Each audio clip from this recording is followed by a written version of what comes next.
नमामि शम्भुं पुरुषं पुराणं नमामि सर्वज्ञमपारभावं नमामि रुद्रं प्रभुमक्षयं तं नमामि शर्वं शिरसा नमामि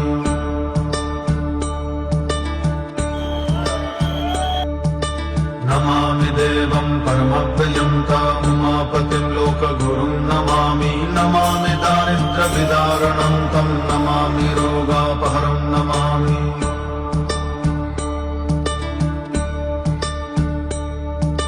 नमामि कल्याणोचिन्त्यरूपं नमामि विश्वोद्भवीजरूपं नमामि विश्वस्थितिकारणं तं नमामि संहारकरं नमामि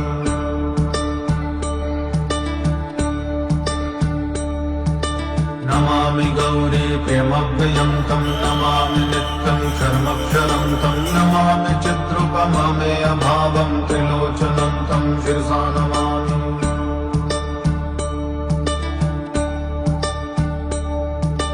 नमामि कारुण्यकरं भवस्य भयङ्करं वापि सदा नमामि नमामि दातारमभीप्सितानां नमामि सोमेशं वैशमादौ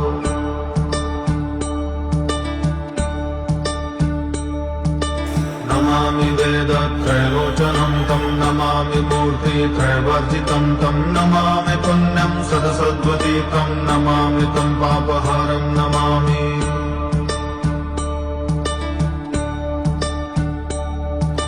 नमामि विश्वस्य हिते रतं तं नमामि रूपाणि बहुनि दत्ते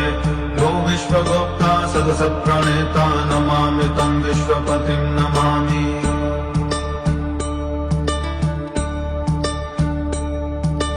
विघ्नेश्वरं सम्प्रति हव्यकव्यं तथागतिं लोक सदाशिवो यः